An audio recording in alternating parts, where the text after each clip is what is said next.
नमस्कार प्रिय मित्रों, मैं ज्योतिषकार कमल आप सबका हार्दिक अभिनंदन करता हूं आपके अपने इस प्यारे यूट्यूब चैनल अलौकिक साधनाओं में। और हमारा एक चैनल और भी है, आपको पता हो शायद ना पता हो तो बता देते हैं। एस्ट्रो कमल नाम से विख्यात है। भगवान की कृपा से बहुत अच्छे व्यूवर उस पर मिलते हैं, अच्छे अच्छे साधकों के दर्शन भी उस पर होते हैं और बहुत बढ़िया चैनल है। कभी देखना, ज़रूरत पड़े तो एक बार विजिट ज़रूर करना। बहुत अच्छी साधनाएं उस पर है, 1000 से ज़्यादा साधनाएं आपके काम की साधना हो सकती है। दोस्तों, आज मैं आपको एक ऐसी साधना देता हूं कि कोई भी शक्ति यदि सिद्ध नहीं होती हो ही नहीं रही हो, उस किसी भी शक्ति के आपको दर्शन कर रहे हैं और आज तक कभी शक्ति का कोई दर्शन नहीं हुआ, तो आपको मैं एक ऐसी साधना बता रहा हूं जिससे जिस शक्ति को चाहोगे उसके दर्शन तो हो जाएंगे, पक्का 100% उसके दर्शन आपको मिल जाएंगे। क्या साधना है? यह साधना है ध्यान में, मेडिटेशन में करने की। दोस्तों, इस साधना को करने के लिए आपको थोड़ी सी तैयारी करनी पड़ेगी। क्या तैयारी करनी पड़ेगी? एक तो सबसे पहले आपको बैठने का अभ्यास होना जरूरी है। आप यदि 3 घंटे तक एक आसन पर बैठ सकते हैं, 3 घंटे तक एक आसन पर बैठ सकते हैं, तो 100% आप किसी भी शक्ति को अपने पास बुला सकते हैं इस मंत्र के द्वारा, इस शक्ति के द्वारा। ये जो साधना मैं बता रहा हूं, ये परम उच्च कोटि का सम्मोहन है जो शक्तियों को आपकी तरफ खींच करके ले आएगा, आकर्षित करेगा। वैसे तो आप में यदि आपके पुण्य कर्म तेज हैं, अगर शक्तिशाली हैं, तो आप एक रात में एक ही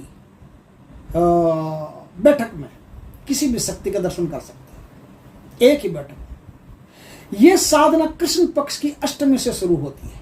उसके पहले आप तैयारी कर लें। तैयारी कैसे कर ले? एक तो आपको प्राणायाम आना चाहिए। अनुलोम विलोम प्राणायाम आप रोज करने के अभ्यासी हों तो 15 मिनट तक अनुलोम विलोम प्राणायाम करने का अभ्यास कर लें। इस साधना से पहले आपको 5 मिनट तक भस्त्रिका करके उसके बाद में 15 मिनट अनुलोम विलोम प्राणायाम करना है। अनुलोम विलोम समझ गए होंगे, नहीं समझे तो बता देता हूं। सांस खींचा, दूसरी नाक से सांस छोड़ना है, फिर जिससे छोड़ा उससे ही खींचना है, फिर पहली वाली नाक से सांस छोड़ना है। अब इससे वापस हो गया। ये अनुलोम विलोम प्राणायाम है। हमारे रामदेव बाबा खूब सिखाते हैं, हाँ, आराम से सीख लीजिए। अनुलोम विलोम प्राणायाम और भस्त्रिका प्राणायाम। भस्त्रिका प्राणायाम में सांसें तेज गति से, बिना किसी नियम के तेज गति से सांसों को बाहर फेंकना और सांसों को अंदर लेना। लेते हो तो पूरा एकदम मूलाधार चक्र तक सांस पहुंच जाए आपकी, और फेंकते हो तो पूरा जैसे आपका कंठ प्रदेश से होते हुए, दिमाग से होते हुए, सहस्त्रार से सांसें आपकी बाहर निकल जाए। इस प्रकार से इतनी जोर से सांसों को फेंकना। पूरी इस तरह से जोर से सांसें फेंकोगे तो ऐसा लगना चाहिए कि शरीर में अब शक्ति नाम की चीज नहीं बची है। 5 मिनट करोगे तो आपकी शक्ति निकल जाएगी, पूरी तरह से आप ऊर्जाहीन हो जाएंगे, पूरी तरह से एकदम खाली हो जाएंगे। खाली इसलिए कर रहा हूं आपको क्योंकि खाली होगे तभी आप भरोगे। घड़ा पहले से भरा है, उसे क्या भरेगा? पहले इस घड़े को खाली कर लो अच्छी तरह से, ऊर्जा से एकदम ऊर्जाहीन हो जाओ, शक्तिहीन हो जाओ। शक्तिहीन होते ही, ऊर्जाहीन होते ही फिर क्या है, वैकेंट स्थान में, खाली स्थान में शक्ति वापस बढ़ना शुरू होगी और उस शक्ति के साथ देवता, देवी, अप्सरा, गंधर्व, किन्नर, नाग, जिसको भी आपने बुलाया है जी, वो आ जाएगा, तुरंत तत्काल आ जाएगा। तो क्या कैसे करना है बता देता हूं। एक तो प्राणायाम आपको आना चाहिए। ये 2 प्राणायाम आप 1 महीना पहले से शुरू कर लो, अभ्यास कर लो इसका अच्छी तरह से अभ्यास कर लिया। दूसरा, रात को सोते समय आखिरी चीज में आंवले का जो रस आता है ना, ये 2 ढक्कन रस आप पी करके सो जाओ, या फिर सुबह आंवला जो होता है, आंवला, उस आंवला को, 1 मुट्ठी आंवला को आप पानी में भिगो करके उसमें चुमटी भर या थोड़ा सा उसमें दारू हल्दी आती है बाजार में, दारू हल्दी मिला करके मिट्टी के बर्तन में ढक करके रख दो। रात हो जब आखिरी वस्तु के रूप में ये लिक्विड आप छान करके पी लो। ऐसा 1 महीने तक अभ्यास करो। 1 महीने तक ये सब पीते रहो आप। अभी साधना नहीं है, अभी तो खाली ध्यान मेडिटेशन करते रहो। साधना कब करनी है बता रहा हूं आपको। ये काम आपको करना। इससे क्या होगा कि आपकी 72,000 नाड़ियां हैं वो एकदम शुद्ध हो जाएगी और पेट एकदम क्लीन हो जाएगा। आपका पेट क्लीन हो जाएगा तो 72,000 नाड़ियां आपके अपने आप शुद्ध हो जाएगी, आपकी आंखें, नाक, कान सब साधना के लिए तैयार हो जाएंगे। तीसरी चीज, आपको अश्विनी मुद्रा करनी आनी चाहिए। अश्विनी मुद्रा भी आप सीख लो। अश्विनी मुद्रा किसे कहते हैं? जिस तरह से घोड़ा पेशाब करने के बाद में या लेटरिन करने के बाद में आपने देखा होगा अपनी गुदा को ऐसे संकुचित करता है, विसर्जित करता है, संकुचित करता है, विसर्जित करता है, उसी तरह से उसे अश्विनी मुद्रा कहते हैं। जब आप साधना में बैठो तब आप 5 मिनट तक अश्विनी मुद्रा करो। और गणेश क्रिया आपको आनी चाहिए।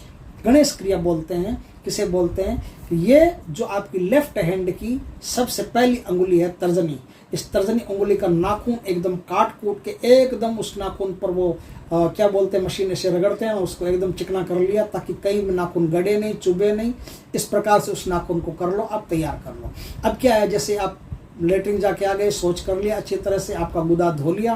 गुदा धोने के बाद में ये जो पहली अंगुली है, इस अंगुली को पहले ही गाय के घी से तर करके, गाय का घी लगा करके पहले ही रखो, आप बाकी काम कर लो, कोई दिक्कत नहीं है।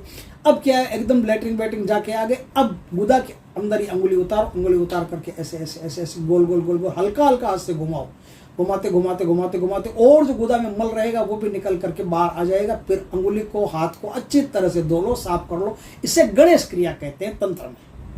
तो ये जो क्रियाएं हैं, ये क्रियाएं आपको आनी जरूरी है। आ गई। अब आप पद्मासन में बैठ करके, कृष्ण पक्ष की अष्टमी के दिन पद्मासन में बैठ करके जो चीजें मैंने बताई है, जो प्राणायाम बताए, वो प्राणायाम करके रात्रि काल में 10-11 बजे के आसपास, क्योंकि 6-7 बजे आप अगर भोजन कर लोगे तो 10-11 बजे तक आपका भोजन पच जाएगा, आराम से भोजन पच जाएगा, तो प्राणायाम कर सकते हो। तो 11-12 बजे के आसपास आप बैठ करके, या फिर अर्ली मॉर्निंग सुबह 2 बजे के आसपास आप उठ करके साधना शुरू करेंगे। कैसी साधना शुरू करेंगे? आप लेटरिन वेटरिन जाके आ गए, एकदम अच्छी तरह से पेट क्लीन हो गया, नहा लिए, धो लिए, एकदम आपका रोम छिद्र अच्छी तरह से खुला है, पूरी ऑक्सीजन लेने के लिए तैयार है, पूरा शरीर ऑक्सीडाइज हो जाएगा। और उसके बाद में अब आपकी साधना शुरू होगी। तो आपकी रीढ़ की हड्डी को सीधा रखते हुए आप किसी भी देवी देवता का आह्वान करके कि मैं उनके यमराज जी का दर्शन करना चाहता हूँ, कि चित्रगुप्त के, कि यक्ष के, कि किन्नर के, कि नाग के, कि कोई भी देवी देवता, उसका नाम लें। और उसका नाम लेकर के एक मंत्र है, उस मंत्र का आप मन ही मन बार बार चैंटिंग करते रहें, उच्चारण करते रहें। मंत्र क्या है? मंत्र है क्लीम ह्लीम ओम फट। यह मंत्र भगवान कृष्ण का है, ये कृष्ण का परम सम्मोहन मंत्र है, क्लीम ह्लीम ओम फट। इस मंत्र में आप वो नाम जोड़ देंगे। जैसे कोई अप्सरा का, आपको अप्सरा को बुलाना है, या नाग को बुलाना है, किन्नर को, किसी को भी बुलाना है, तो उसका नाम जोड़ देंगे। जैसे मान लो मुझे तुम्बरू नामक उनको गंधर्व को बुलाना है, तो क्लीम क्लीम ओम पट्ट तुम्बरू, क्लीम क्लीम ओम पट्ट तुम्बरू, ये तुम्बरू नाम ले लिया। तो अब जिसका मैंने नाम लिया, उस शक्ति को उसी दिन तत्काल आपके सामने ध्यान में, आज्ञा चक्र में आपको दर्शन देना पड़ेगा। और ज्यादा आपने साधना कर ली तो आपसे बातें करनी पड़ेगी। और ज्यादा साधना कर ली तो अब आपको वरदान भी देना पड़ेगा, और कोई ऑप्शन नहीं है, क्योंकि आप बार बार उसे आकर्षित कर रहे हो तो उसे आना ही पड़ेगा। इस प्रकार से आप ब्रह्मांड के किसी भी देवी देवता को सम्मोहित कर सकते हो, आकर्षित कर सकते हो, बुला सकते हो, वचन ले सकते हो, दर्शन कर सकते हो, और आपकी साधना 100% सफल होगी, इसमें कोई दो राय नहीं है। बस एक छोटी सी शर्त है कि यदि आपकी एक दिन में साधना सफल नहीं हो तो आप हारना मत। आप 2 दिन, 3 दिन, 4 दिन, 5 दिन करते जाना।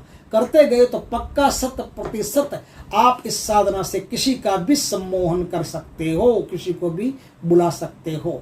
उसमें स्त्री पुरुष तो मामूली चीज है, किसी भी स्त्री पुरुष को पुकारोगे उसे आना पड़ेगा, ये तो मामूली चीज है। देवी देवता तक उसमें आराम से बस में आ जाएंगे और आपको दर्शन देंगे, आपसे बातें करेंगे। दोस्तों, वीडियो अच्छा लगे तो लाइक करो, कमेंट करो, शेयर करो। पहली बार हमारे चैनल पर आए हो तो चैनल को सब्सक्राइब करो, पास में जो बेल आइकॉन का बटन है वो दबा दो। ये मैं आपके फायदे के लिए भी कह रहा हूँ भाई, ताकि क्या है, आपके पास बढ़िया बढ़िया वीडियो तत्काल पहुंच जाए। जय श्री कृष्ण दोस्तों।